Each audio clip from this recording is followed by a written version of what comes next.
everyone. How we doing?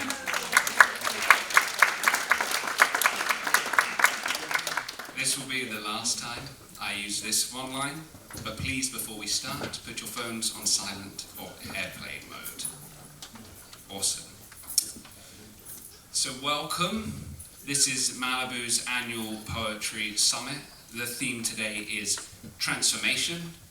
For those of you who do not know me, and a reminder for those who do, my name is Nathan Hassel, and the current Poet Laureate of Malibu.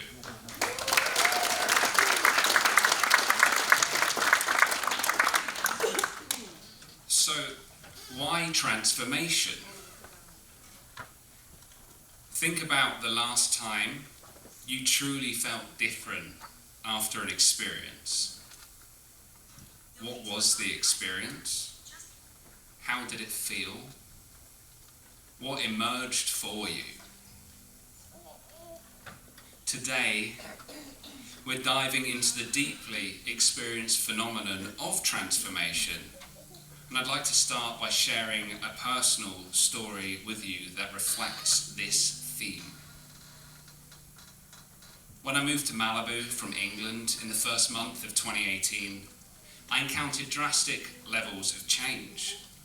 First, I moved to a new place, a country I'd spent some time in before, but to a city where I knew no one except the girl who I would live with and who I now call my wife, Rachel Hassel, who's sitting over there. Congratulations and condolences, Rachel. We had just finished graduate school at the University of Kent in Canterbury in England. She was studying organisational psychology and I creative writing, which for all of you who knows us makes perfect sense in this dynamic. She's organised, I'm chaotic. But it was me who devised the master plan. I was going to work at a cafe in England for a month, save enough money for a one-way ticket, and work out what I was going to do once I got there. So I went armed with a full suitcase, a romantic impulse, and the sort of blind optimism that underpins the American dream. Besides, I had an American passport from my New Jersey-born mother, and Rachel didn't have a UK one, so it was on me to do the chasing. We were living up a canyon next door to my future mother, father, and brother-in-law. Our place was positioned next to a stream which trickled and flowed in between two giant hills greened with succulents and oak trees. At night, I had my best clients just outside the window. Coyotes yipping and howling, owls barking from their branches, the moon spilling for our translucent white curtains and onto our sleeping faces. Often, I awoke to birdsong and frog chorus which resonated through the street. This, I knew, was a deeply magical place. Sadly, it did burn down, and we are still rebuilding. But before I moved, I had a leaving party in England. A friend I had invited, who would reliably come to these sorts of things, didn't show up. Days later, I was taking a shower. As water poured through my then short brown hair and down my face, a different friend of mine who was staying over a few days knocked on the bathroom door. "Go away," I said, thinking he was playing a joke on me. He knocked again. "Go away," I repeated. "I'm in the shower." But then he opened the door without invitation and said, "No, you need to look at your email," before pulling the door to and waiting outside. With my hands still wet and the shower still running, I stepped out of the stream and grabbed my phone, trying to press the screen through the small beads forming on it. I had an email from a friend's workmate. "I'm sorry to tell you this, but our friend John has passed away." John was a mutual friend of mine and Rachel's, so I got out the shower and rang her over and over. Due to the time difference, she was asleep in the canyon house I would soon call home. Eventually, I got hold of her and I shared the news. I moved to the States only days after hearing of our friend's passing. While up the canyon, and when Rachel had landed her first job after graduating, I spent a lot of time alone. Although I landed a few freelance book editing gigs, progress was dripping slowly. However, there's one thing I did do. I wrote and I wrote and I wrote, trying to integrate the experience of moving countries, being away from my family, grieving the loss of a friend, and also celebrating my love with Rachel and the promise of a new life. About a month into writing and editing what became a long poem about the length of a chapbook, so about 30 pages, I had a dream. I'm standing by the sink. Through the kitchen window, my friend John appeared, face slimmer than I remembered, his light brown hair softly curled. It was then the dream turned lucid. I was aware it was a dream and I had a modicum of control over it. So I head for the front door, knowing that there's not much time. "Don't you dare go anywhere," I said. "I have questions." He follows me into the kitchen, which was, true to dream form, transformed from being full of air to being full of water. "How are you?" I asked. "Where are you?" He laughs. "I'm good. I like it where I am. There are girls and there is coffee. What else would I need?" At this moment, the electric kettle flicks itself on and the whole room starts to boil. I wake up and roll out of bed that morning, and a sense of peace drapes over me. Through all these challenges and transformations of moving countries and grieving, I'd managed, by tackling these things head on through writing poetry, through art, and through conversations with Rachel and friends and family, to move forward, which culminated in where I am now today, talking to you about things like this dream. May our friend continue to rest in peace. So transformation can come in many forms. First, it is inevitable. One moment is always converging into the next moment. We and everything around us transforms constantly. Each day, out of all of our almost 30 trillion cells, 330 billion are replaced. We mostly do not notice these processes as they take place beyond our perception.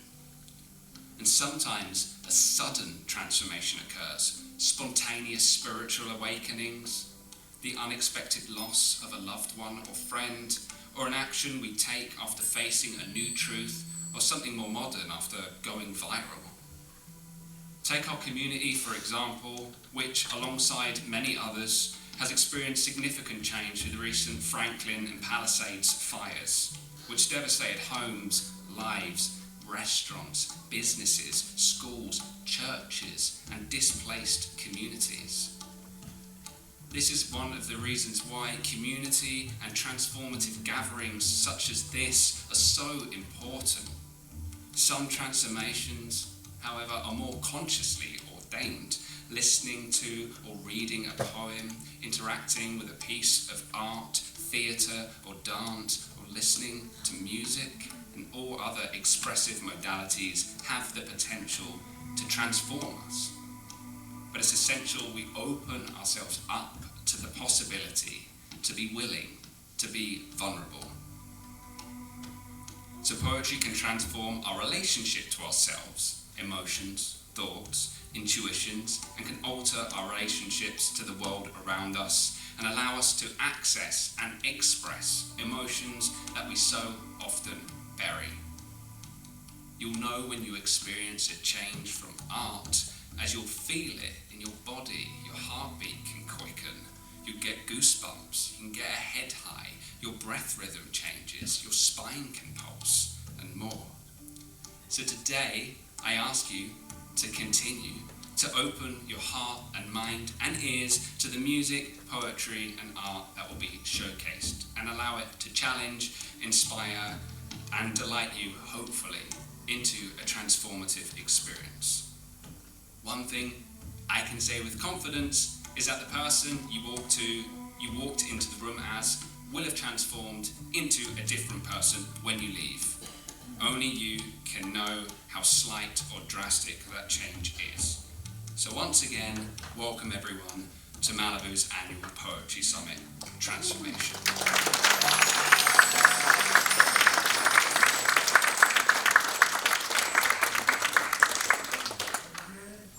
So, let's get the performances underway. To help further open us up, our first performance today is a meditation and sound bath led by a talented singer, yoga instructor, and meditation facilitator.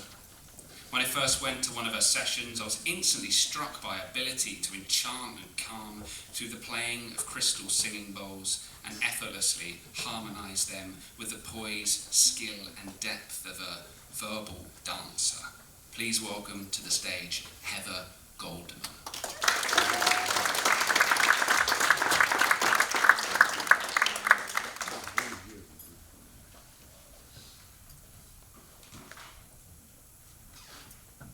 Pleasure to be here. It's nice to see you all and connect with you all. It's also my pleasure to help you guys come into more of a meditative state of mind, a more peaceful inner world and mental world and emotional space. So if we could begin by softly closing your eyes and relaxing your hands either on the sides of your seat or on your knees. And just take a nice deep breath in through your nose and exhale out through the mouth. Again, deep breath in through the nose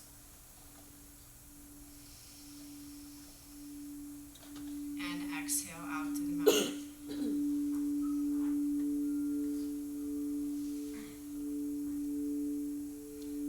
Begin by bringing your awareness to the top of your head.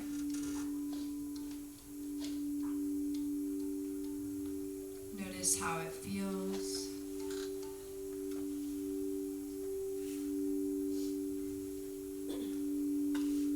Allow your mind to slow down.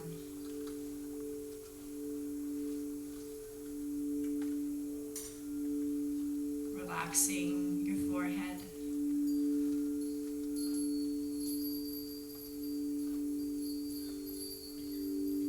Allowing your cheekbones and your mouth to soften.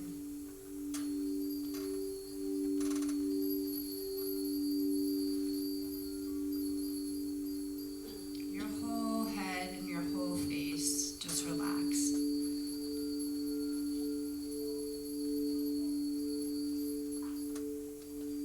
Now notice your breath.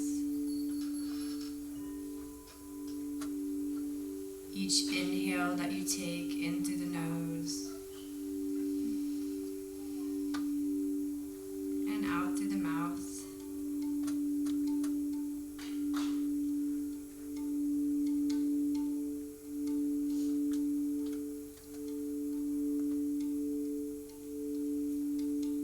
Allowing your shoulders to relax.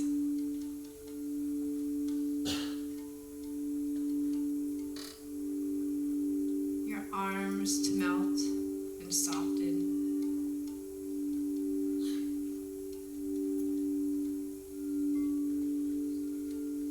Your legs feeling light and your feet letting go.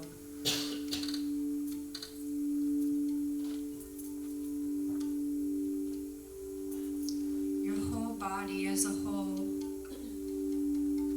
releasing stress and tension, freeing yourself, letting go.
slowly open your eyes.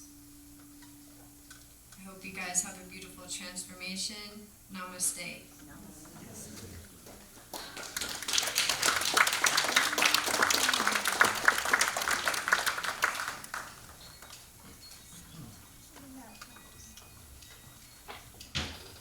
Thank you, Heather.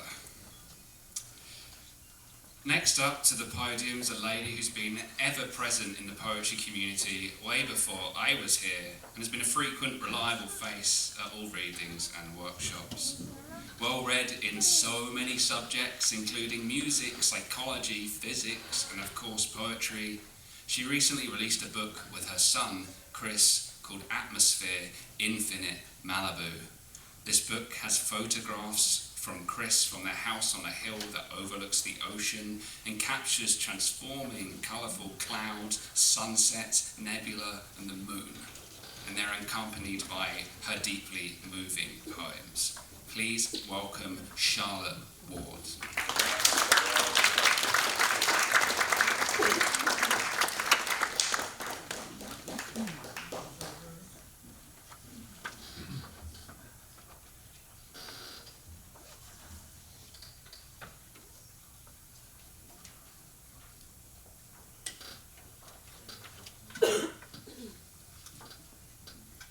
Hello, everyone.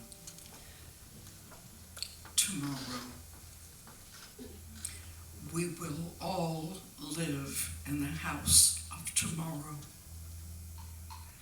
Drink of the same spring, sleep in the same bed, outlast the sorrow. In dark energy, greed will dissolve. No need to trouble about errors in judgment. Magnificence will evolve in deep space.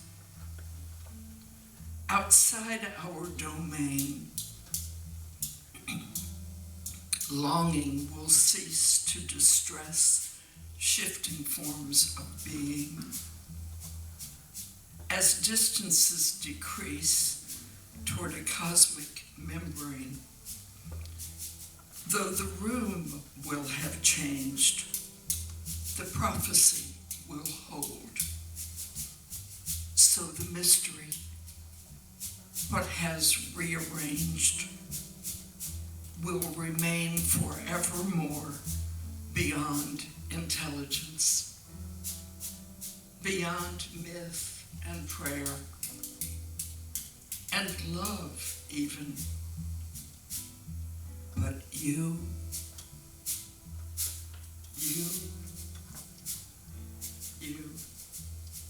I would know you anywhere.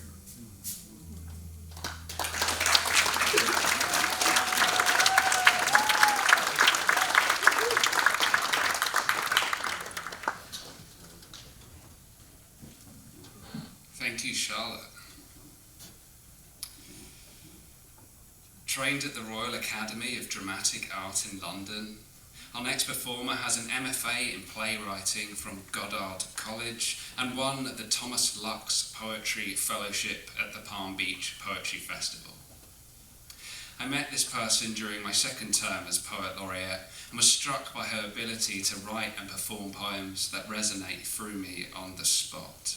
Notable for the power in her voice and poise in her words, please welcome Julie Daniels.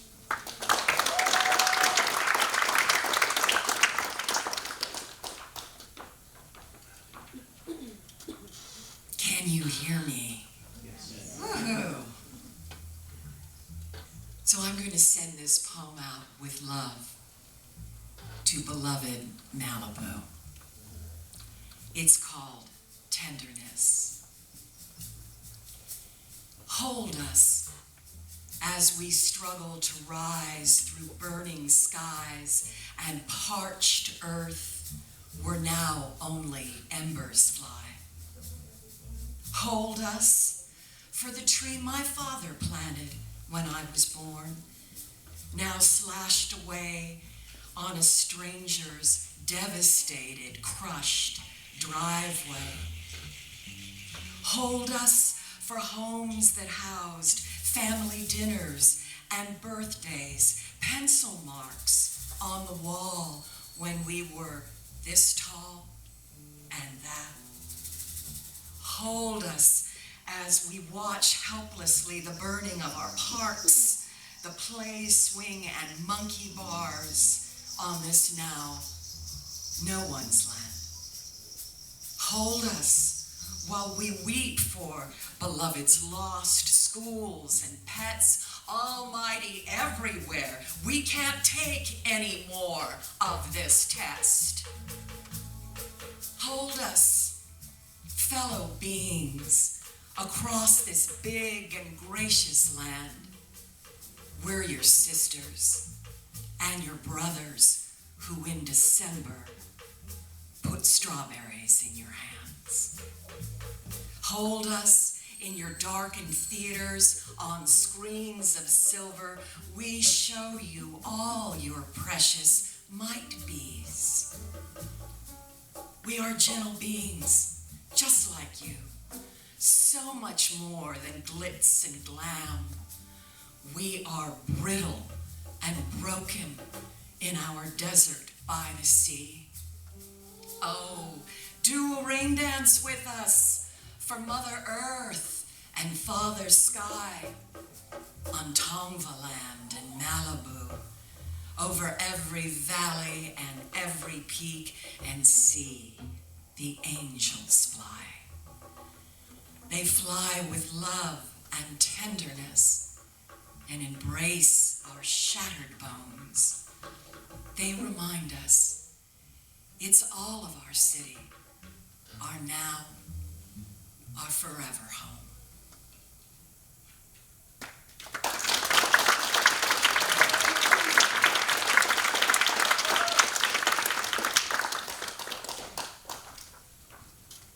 Thank you, Julie. Before I go any further, I'd like to make a couple of announcements of some special guests in the audience.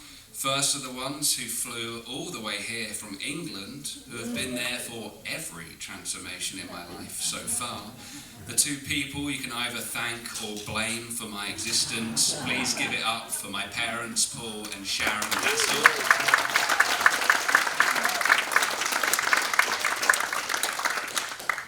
And to my in-laws who have basically adopted me as a second son and brother and have supported me throughout my time in Malibu with the Poet Laureateship and all the crazy poetry projects and more that daughter Rachel and I come up with, Sonia, Richard and David Croft.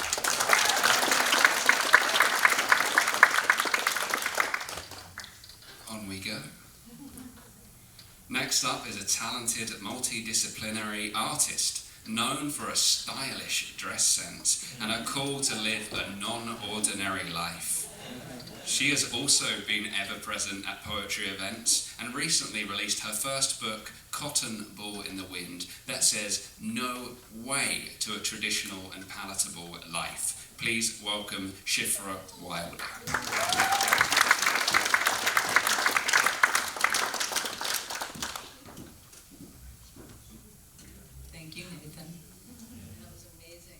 For Heather, that was so beautiful. I appreciate that. And call to peace.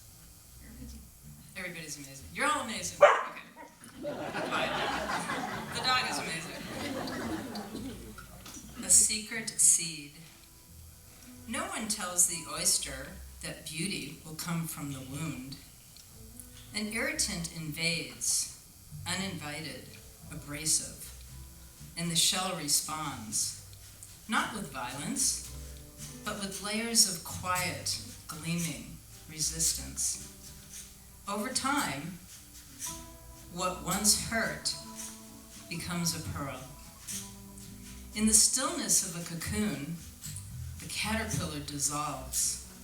Not rests, not sleeps, dissolves. Everything it once was melts into something unrecognizable. And only in that formless dark can wings begin. Transformation is not a blooming. It is a breaking. It is saying goodbye to the child who dreamed, to the adolescent who ached, to the adult who yearned, to the older adult who endured. It is standing still while life peels you open, layer by tender layer, revealing the core you didn't know was there. You don't realize it's beautiful until you are no longer in the middle of the breaking, until you look down at the pieces and realize they weren't discarded, they were stepping stones, each version of you preparing the way. The pearl is not born perfect. The butterfly was once a body stripped of form and certainty. And you were no different. Each ache was architecture. Each scar a line in the blueprint. Each surrender a seed of becoming who you are. And now you shine, not because you escaped it, but because you persevered within it.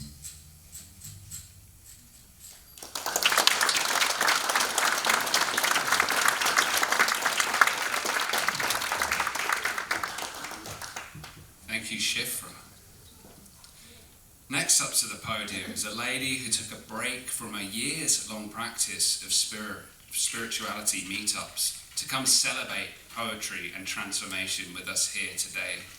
This performer has so many stories that showcase her resilience, including having survived 2 brain surgeries and having to learn to walk and talk again at 30 years old. Now, she strolls the beach daily and teaches yoga to special needs individuals and others. Please welcome Debbie Pommer-Siger.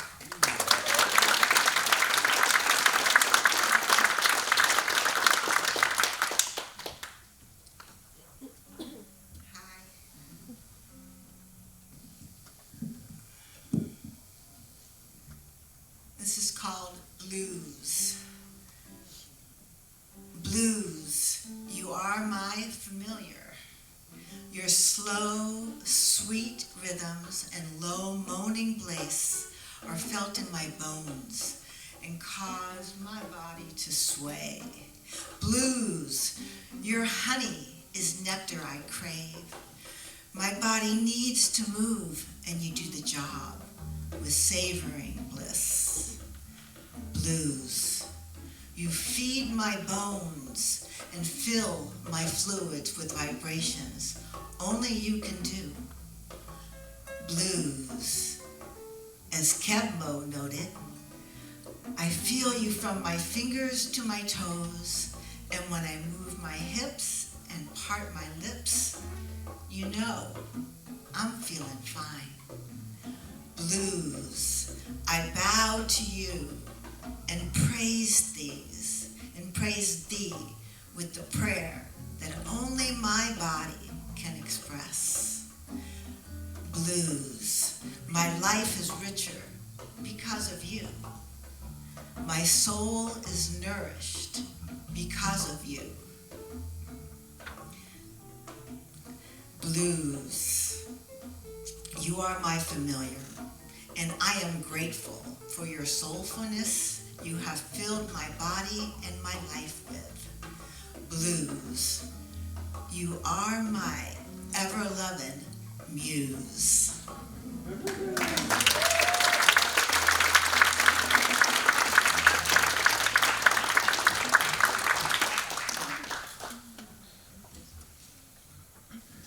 Thank you, Debbie. Our next performer is a poet I've got to know so much better in recent years. I recently had the pleasure of interviewing him on the Poetry Vessel podcast. He's a great champion and communicator of poetry in the Southern California poetry scene, hosting events in Camarillo, and is the director and co-founder of the Ventura County Poetry Festival. We share a kinship with England, where he spent 10 years furthering his education, including getting a PhD in poetry from the University of Birmingham.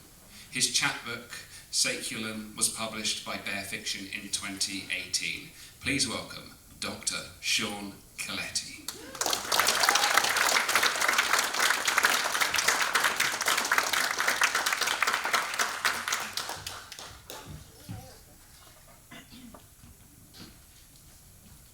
keep calling me that, I'm gonna have to bring a stethoscope to readings. I know I'm in good company when I say that I had a life before poetry, and I've had one since. This begins with an epigraph from Mary Oliver's A Poetry Handbook. Everyone knows that poets are born and not made in school.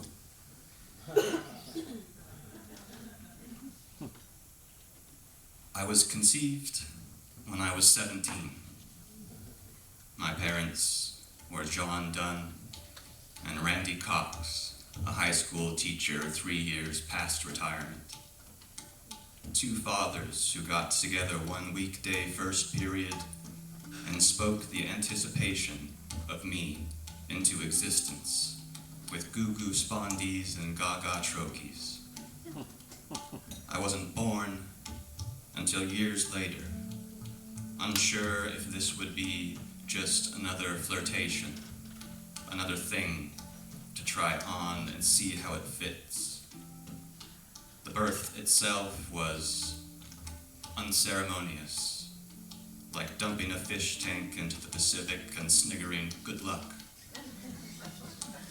My fathers surrendered me to the world, just as their parents had done for them, and the world fed me infatuation, sickly sweet until my palate could appreciate the more subtle tastes of genuine love. And the world fed me grief, and somehow got it into her head that this had become my favorite meal. And so she fed me more and more until it felt too impolite to correct her. My first seminars took place at house parties, my cohort chucking ping pong balls into red cups with the precision of M dashes and end stops. I lived off takeaway from Pushkin's and gained the freshman 15 not in bounds of weight around the waist, but in episodes of existential dread. My dietitian suggested that I try incorporating more Japanese, where the fat was always trimmed and the images fresh. You could say I graduated, but I can't remember. All I do remember from that crisp June afternoon was stopping by the lake, seeing a goose alternate between dunking her head and then raising it to the sun behind the clouds, and thinking I could die and be happy having seen this. But instead, I lived through adolescence, my limbs having finally grown out of bony line breaks and first thought, best thought enamel falling from my mouth, replaced by sturdier, edited thoughts. And finally, into adulthood I stepped. All the pieces of me purposely untitled. I expect to know them later, at the end of all things, when I might die happy and be born again, as the first line of a couplet, searching for the other line to complete it.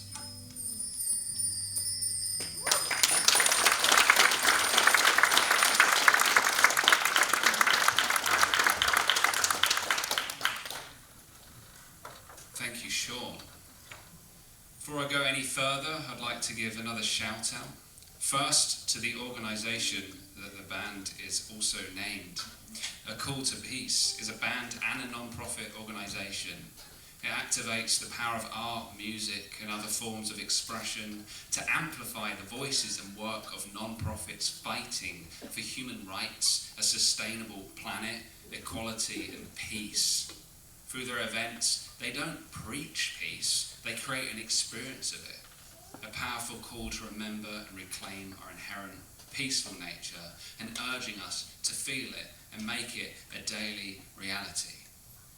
So first we have Ron Wagner, who has played on the film and TV soundtracks for Salam Bombay, Star Trek Voyager, Star Trek Deep Space Nine, and many more. Ron.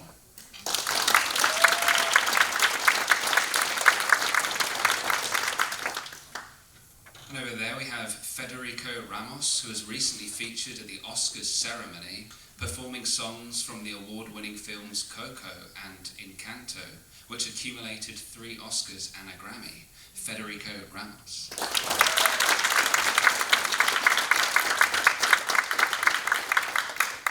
And lastly, we have Eduardo Del Signore, who's been nominated for a Grammy, received 2 Independent Music Awards, played at the World Economic Forum in New York and many other places, and brings focus to his function as president of the A Call to Peace Foundation. Eduardo Del Signore. A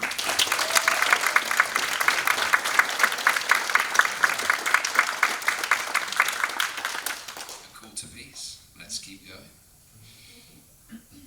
Next up is a performer who was born in a trunk to a musical theatre family, became a professional dancer at 17. She helps people write their memoirs in her workshops and believes in the healing power of magic in the healing magic of writing and sharing stories. I think she's attended every event I've hosted with this city, and she frequently offers assistance and feedback when she knows that I need it. She's a proud mother of 2 sons, Elijah and Jacob, who are here in the audience today. So please welcome Tracy Katz and clap for her sons.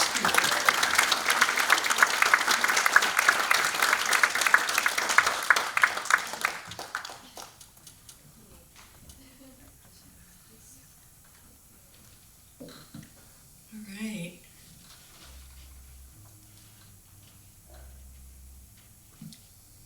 Different.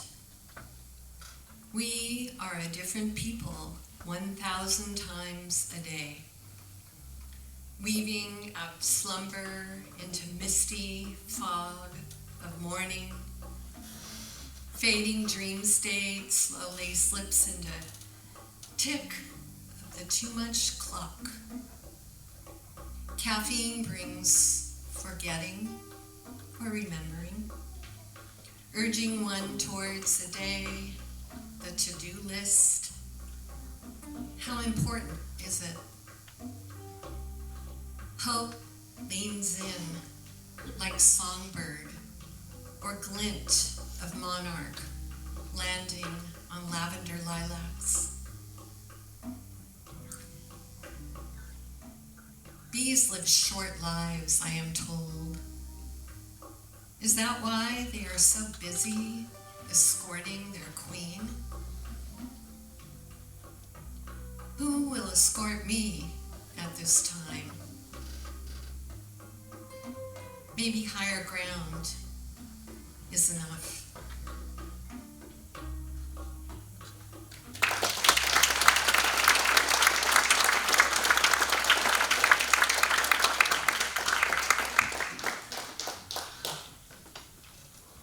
Thank you, Tracy. The next person will introduce himself and will momentarily transform into performer from host. Please consider making me feel as welcomed as I already do.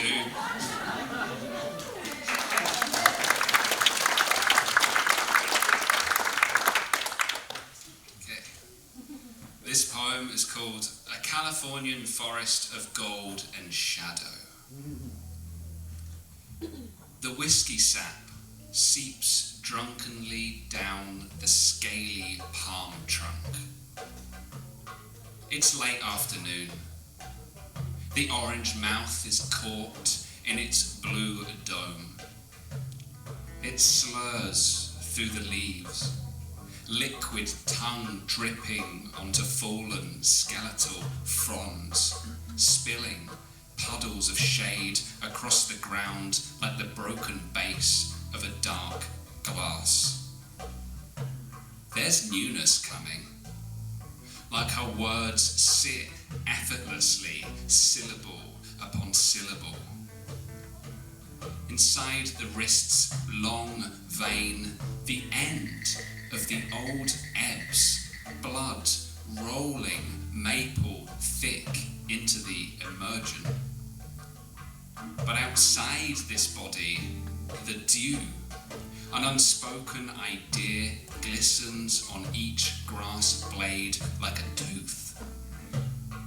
Though the light each bead refracts can be brought inwards. So I take a candle from the edge of this bright field through the gateway where gnats swirl around its soft golden arrow. How it must feel to all those trees when a flame licks against a cheekbone. That sense of not being alone, an eyelash of fog trembling, a spirit lengthening its back from the deep like a cat. But it's you, my love, a swirling dress drifting over downed leaves, stirring each up in a sigh before they rest again.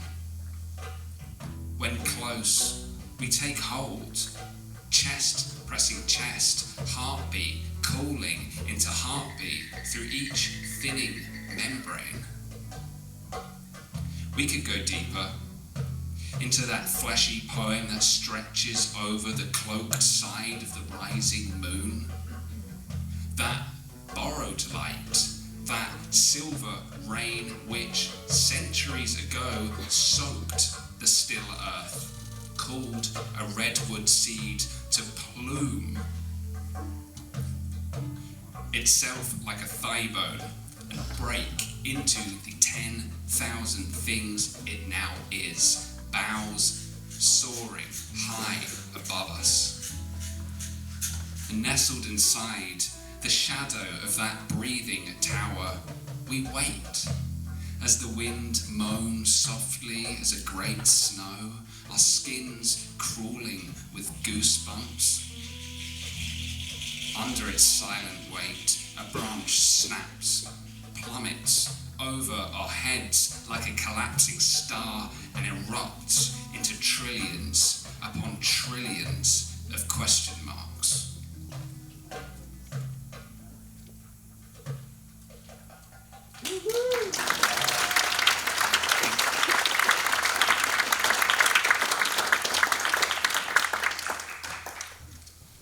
Next up comes a very special and key person in this community. When I was appointed Poet Laureate, this person taught me that the position was one of service to the community and the importance of fostering a poetic sensibility amongst all. She's helped me edit so many of my poems, including the one I just read you, and has been a guiding force for my poetic, personal and spiritual development. She asks, without nourishing the faculties of dreaming and imagining, how can a more perfect union be built? Please welcome the 4th Poet Laureate of Malibu to the stage, Dr. Anne Buxey.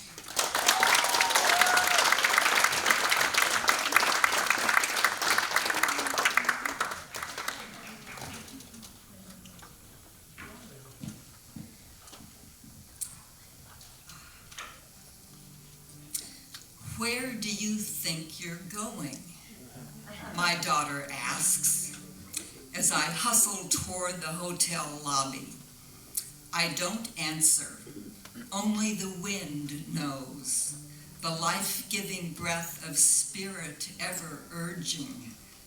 How else could the cosmos continue to swing, or galaxies cohere in their fateful order?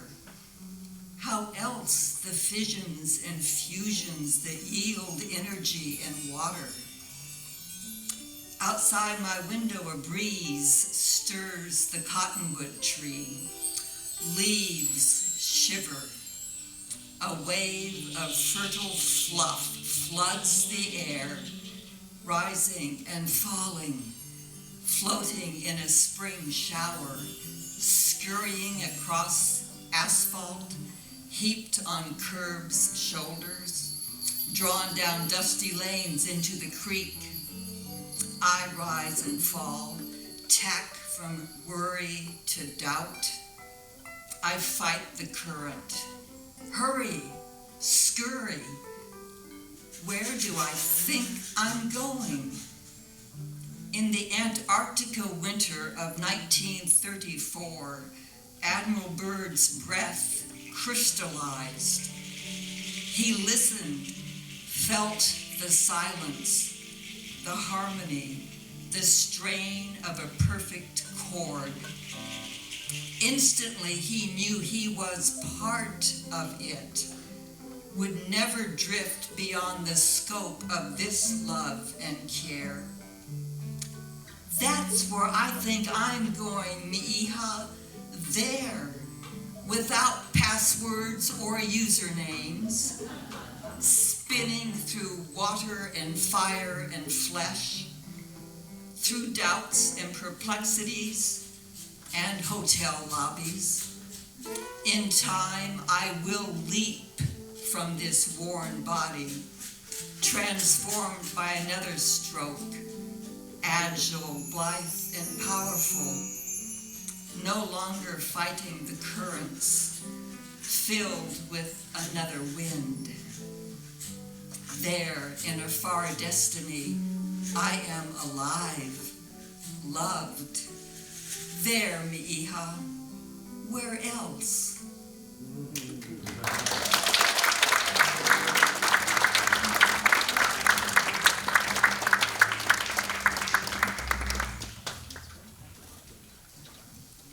Thank you, Anne.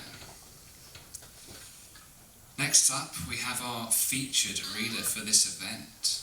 He is the author of In Praise of Late Wonder, New and Selected Poems, published by Gunpowder Press in 2024, and 3 other books of poems, including Scar and Flower, which was the finalist for the 2020 Northern California Book Award. Born in Korea and adopted to the United States at 10 months, he lives and teaches in Fresno, California. He is the 10th and current Poet Laureate of the state of California and the first Asian American to serve in this role. Please welcome to the stage Lee Herrick.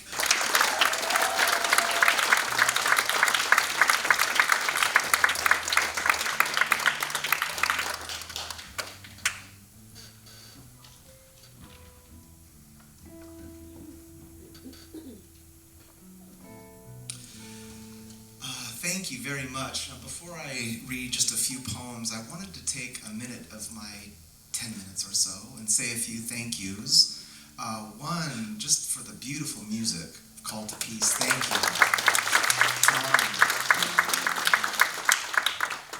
And to the marvelous poets who have read and who will read after me, it's an honor to be with you. And I believe there are some younger poets reading, so I'm looking forward to that as well, so thank you. And thank you all for being here, and you know, I wanted to see how loud we could applaud for the poetry and the life, the energy, the passion for the community, and for bringing us all here together. Thank you, Nathan, very much.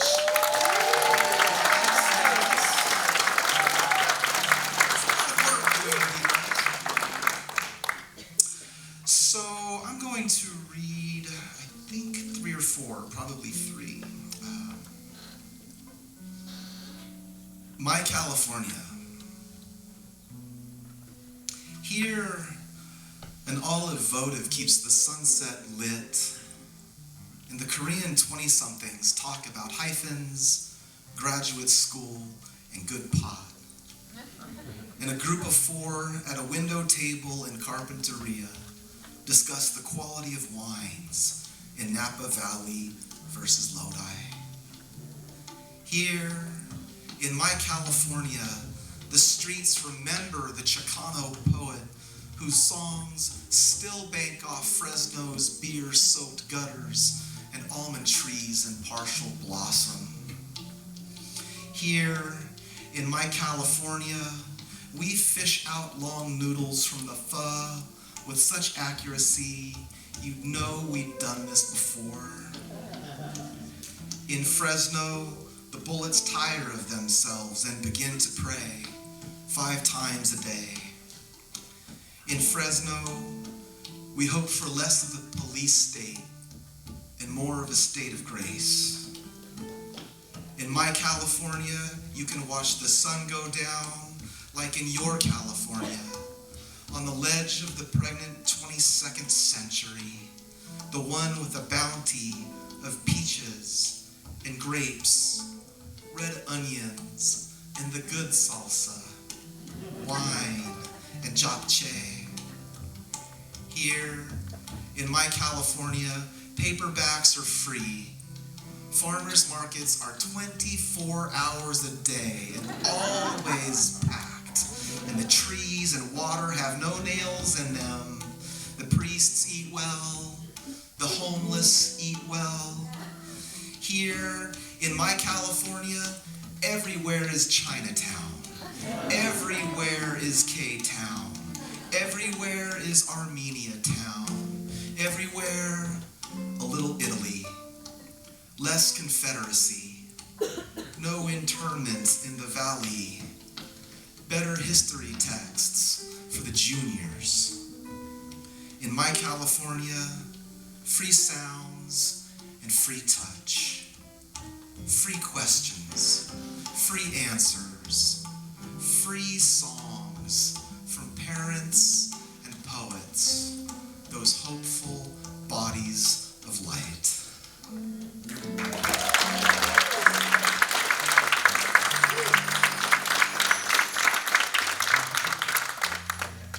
Thank you.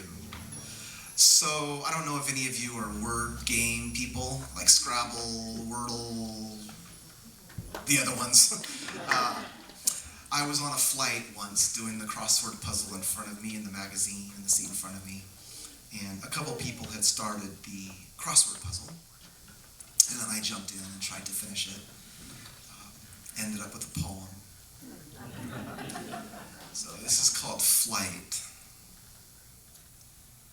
The in-flight magazine crossword partially done. A corner begun here, scratched out answers there. One set of answers in pencil, another in the green. And the woman with the green ballpoint knew the all-time hit king is Rose. And the Siem Reap treasure is Angkor Wat. And the woman, perhaps en route to hold her dying mother's hand in Seattle, forgot about death for 10 minutes while remembering her husband's Cincinnati Reds hat while gardening after the diagnosis. Her handwriting was so clean. Maybe she was a surgeon. Maybe a painter. No. What painter wouldn't know 17 down? Diego's love. 5 letters. In a rush, her dying mother's voice came back to her. Or maybe she was a Chinese adoptee, and her first mother's imagined voice said, "Wo ai ni." At 30,000 feet, you focus on 33 across. Asian American classic. The woman. When a stranger in the window seat sees the clue, watches me write in W, and she says, "Warrior." And for a moment, you forget it is your favorite memoir, and she reminds you of lilies or roses, Van Gogh or stems with thorns, art galleries and romantic cities where she is headed, but you should not go. And the flight attendant grazes my shoulder, and the crossword squares, the letters, the chairs and aisles seem so tight in flight, but there is nothing here but room, really. Maybe the next passenger will know what I do not. 64 down, 5 letters, purpose. And why do we remember what we do? We know the buzz of Dickinson's Fly and the number of years in Marquez's solitude, but some things we will never know, as it should be. Why the body sometimes rumbles like a plane hurtling over southern Oregon. How exactly we fall in love, or if Frida and Maxine Hong Kingston would have loved the same kind of tea.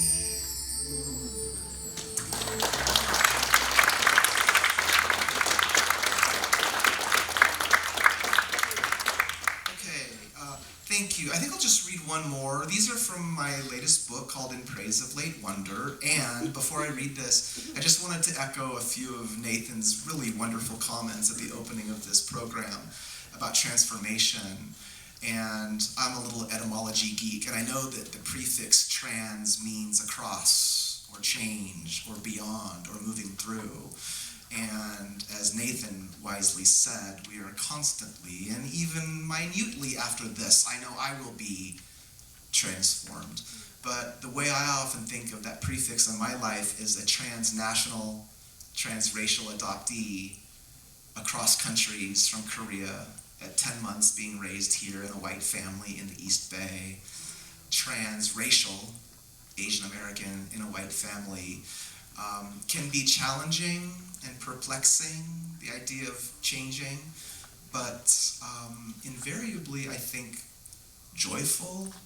Sometimes the way through is different for everyone. But this last poem I want to read touches a little bit on that, this idea of joy. So thanks again for having me, Nathan, and I wish you all the very best. This is called Stars. Every now and then, I remember that I was born on the other side of the earth, and it makes sense that I love looking up at the stars. It's such a childish thing to do, like climbing trees or stomping in puddles.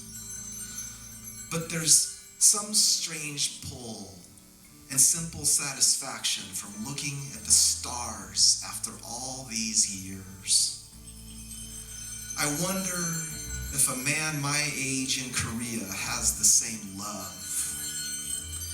I wonder how the stars relate to a gravitational likelihood that I'll tell my daughter someday about the time in our backyard, swimming in the moonlight, and the world seemed perfect. Or the time I dropped her off at her middle school in Fresno, and before I drove off, she motioned for me to stop, fogged up the window with her breath, and wrote with her finger, "I love you, Dad," with a heart, and the world seemed perfect. That's what it is about the stars. Because they are so many millions of miles away and so still, the immediate chaos or confusion of our lives seems so minor. Even in the daylight, they're right there, imperceptible, but there. Something like faith, or belief, or the wild idea that a deep kind of joy is there for you, even if you have no idea where it is.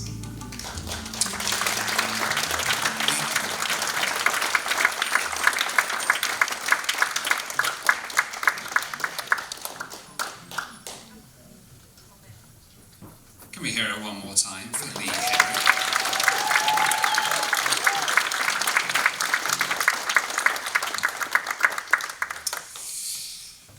Next up is a man that got it all started.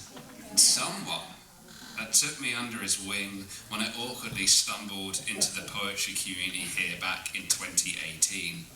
A great hiking companion, friend, an expert poet whose work includes poetry collections, children's books, and novels. Please give it up for the man who needs no introduction in his community but is getting one anyway, the first ever Poet Laureate of Malibu, Ricardo Means Ybarra.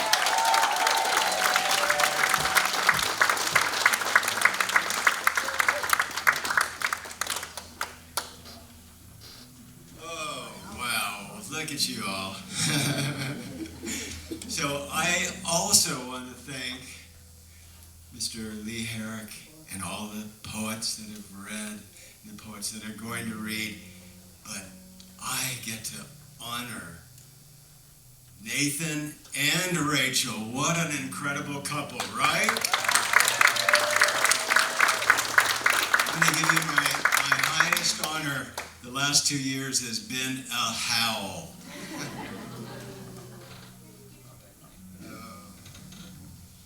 So after I finish, I'm going to invite two of the poetry students up from the 8th grade, Andre and Lola.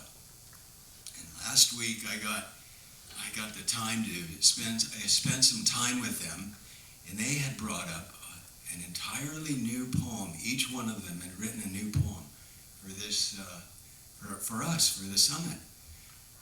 And well, that inspired me as well. So here's my poem.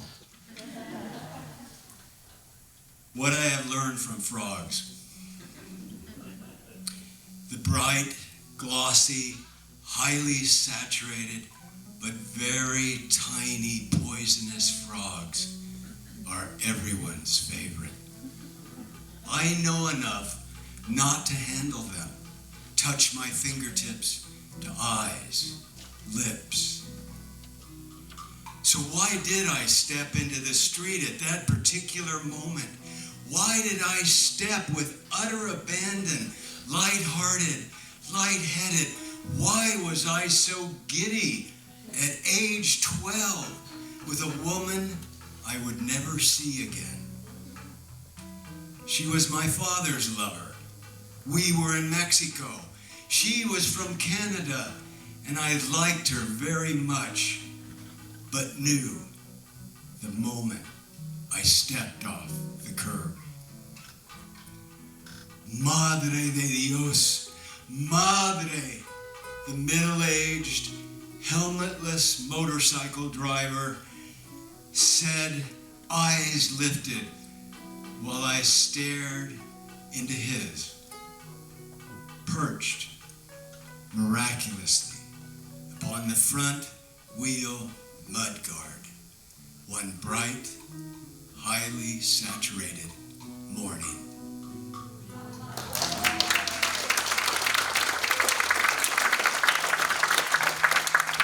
Lola, Andre, are you ready? Andre, I'm going to bring you up first. Come on up. Andre Canova.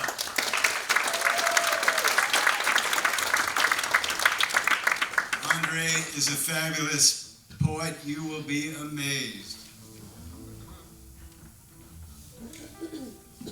Hello. Today I'm going to read a poem called Nature. The name is pretty self-explanatory. So here we go. The leaves rustle and the wind blows, but us humans hustle to see a show. Over the hill to work at the mill, but you all have to pay the bill of life. Through the water and down by the stream, you swim with your team. So down by the lake, near the snakes, you hear the whispering sounds and you feel the ground of nature. So turn off the screen and feel nature.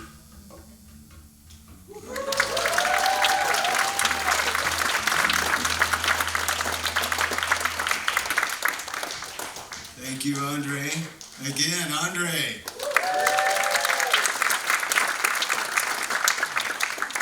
Next we have the fabulous Lola Anderson. Please come on up, Lola.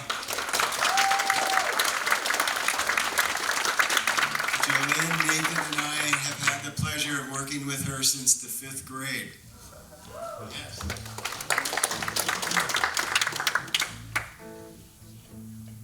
Hi. So before I read, I want to say something that's really, really, really important. In my lifespan, and some other people's, the earth will become a dead wasteland if we stay on this path. Food and water will become scarce. And I need people to know that, even if it's scary, because we can still fix it We need to.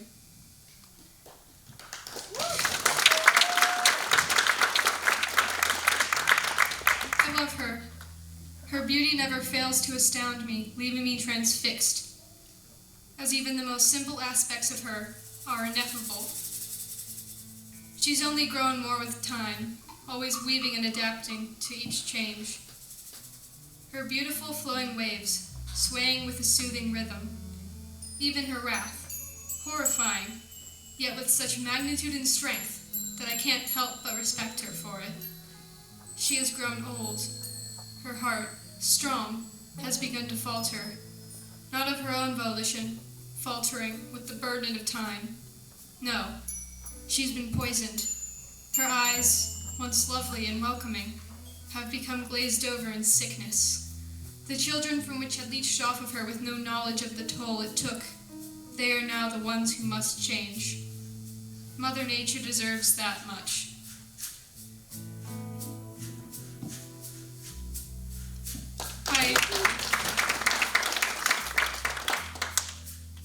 I hope that you think about it and you choose to change and tell other people and help us fix what we've done.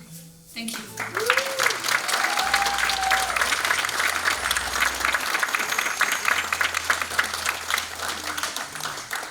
Thank you so much to Ricardo and our first two students.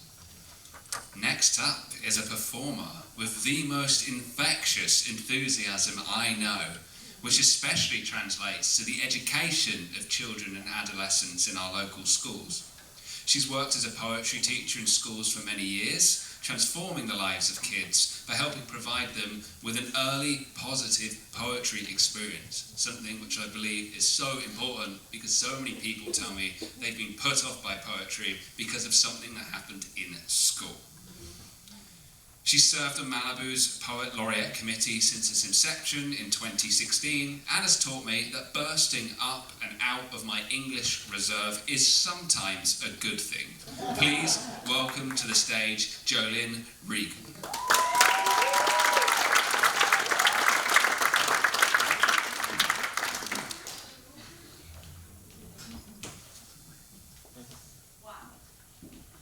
Thank you all for being here, and Lola, if I could have dreamed up a poet to follow, it would have been you.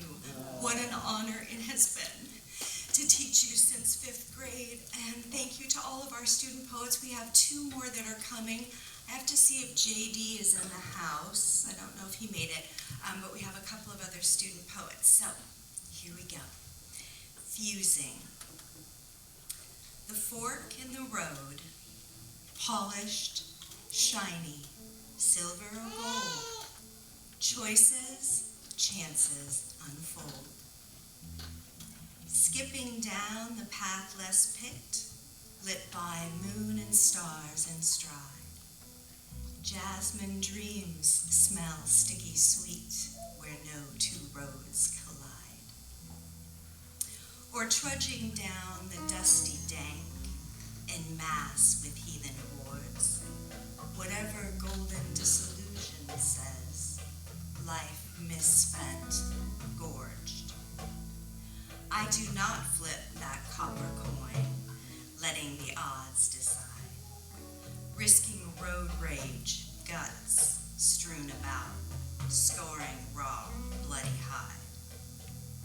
I am well on my way of ruby rose glee, hand-picked and plucked, exploring the epic underscore, fused endurance with some luck.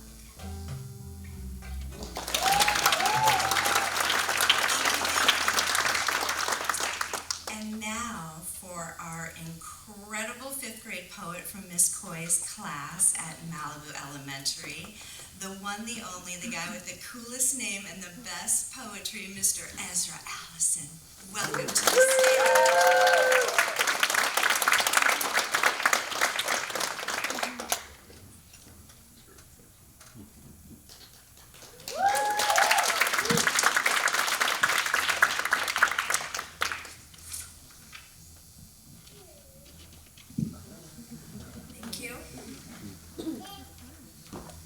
my world. I stare, I look, I see a world. I stare, I look, I see a world of danger, unforgiving in its turning. I stare, I look, I see a world of beauty, raw, unspoken, shimmering. I stare, I look, I see a world divided, a seam in every silence. I stare, I look, I see a world that holds everything, light, ruin, grace. And still, I love it all, every breath, every bruise, every sky. Because when I stare, when I look, when I see, I know the world is also me.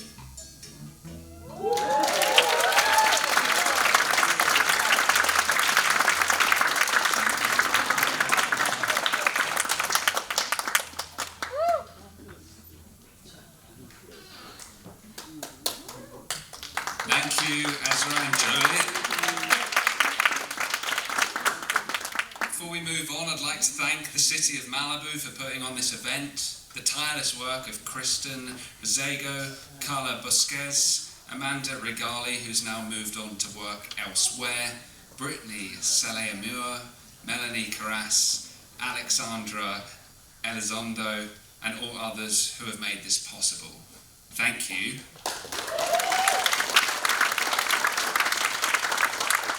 And I want to thank our sound technicians over there for making the sound of this room so incredible. So a round of applause, please.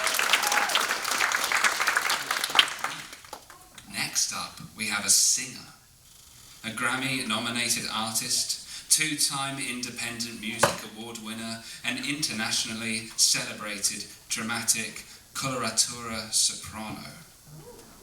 When I first heard her sing in a small music shop near Trancas called Malibu Music, my jaw almost fell off its hinges.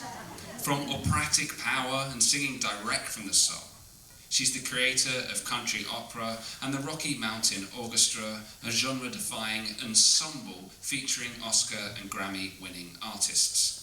Off stage, she's a committed humanitarian, organising large-scale benefit concerts in partnership with FEMA and Habitat for Humanity to support communities impacted by wildfire disasters.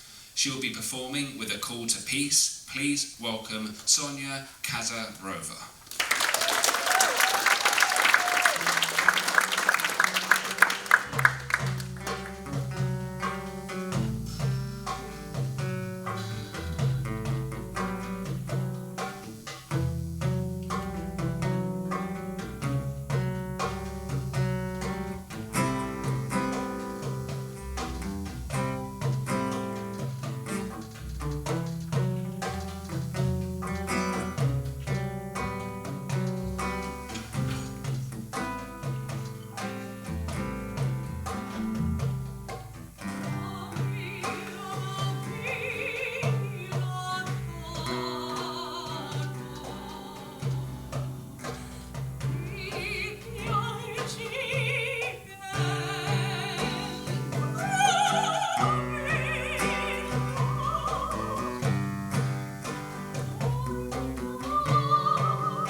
and you have transformed me already. I keep crying, I'm having to sing.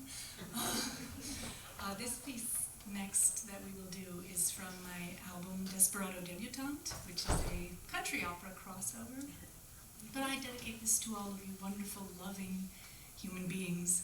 I keep thinking this song came to me like a beam of light, and I keep thinking this belongs to everyone, so maybe it will find a place in your heart.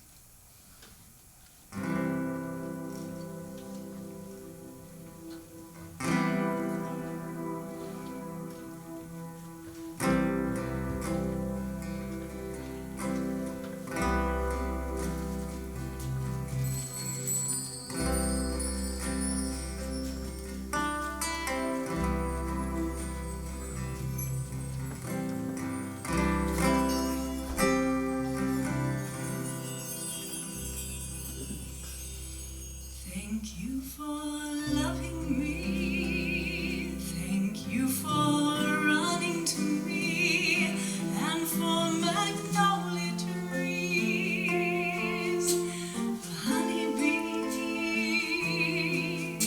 for the sting, for seeing me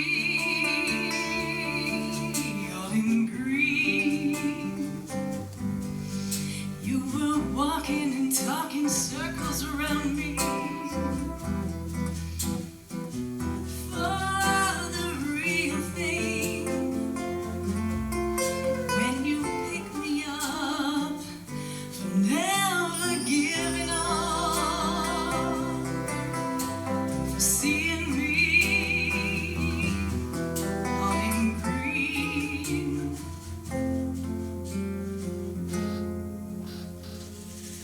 Thank you for loving me.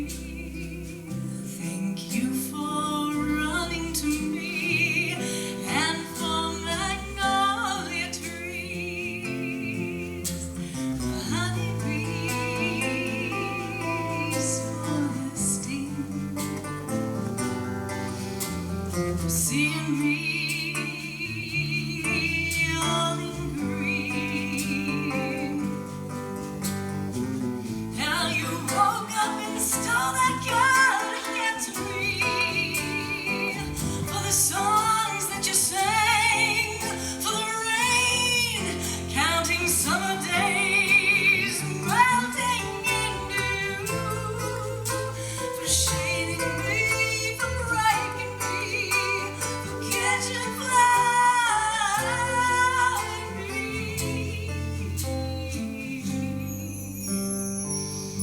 Thank you for loving me. Thank you for running to me, and for magnolia trees, for honeybees,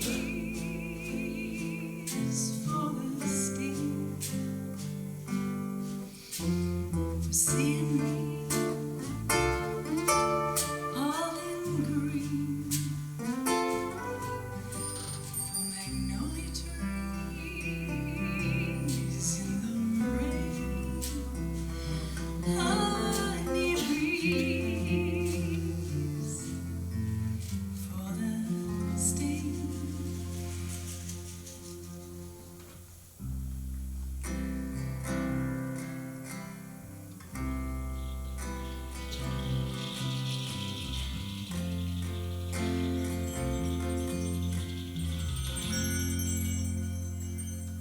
Thank you for loving me.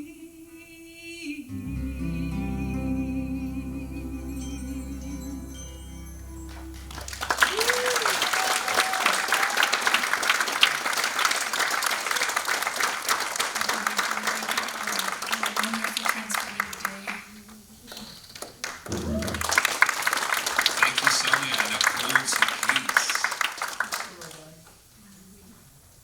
Just want everyone to close your eyes for a minute. Take in a deep, slow breath, and ask yourself the question,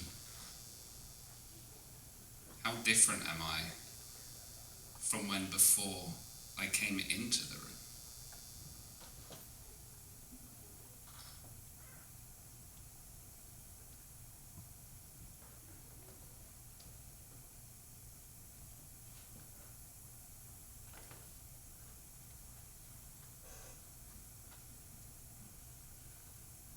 just like to say a few things. Having served as Malibu's Poet Laureate for the last couple of years, it's been a true gift. Hosting here today has topped it all off. And this will be the last event I host as Poet Laureate of Malibu, at least on this scale. And I do want to say, despite being more front and center as a face, this is absolutely, it's a collective effort, but it's also equally shared in effort by Rachel Hassel, my wife. So, thank you, Rachel.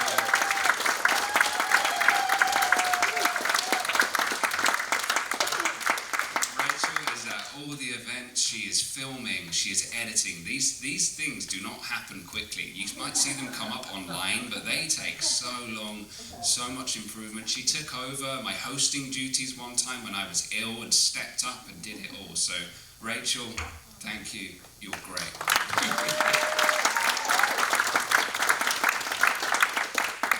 So, lastly, thank you to all of you that are here today, to all of our performers, from the band and to the poets and to the student poets. Thank you as well, and thank you for a wonderful audience.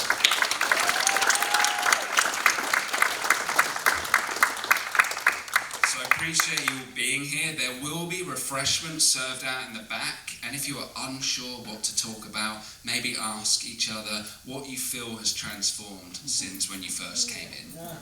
Thank you, everyone. It's been great.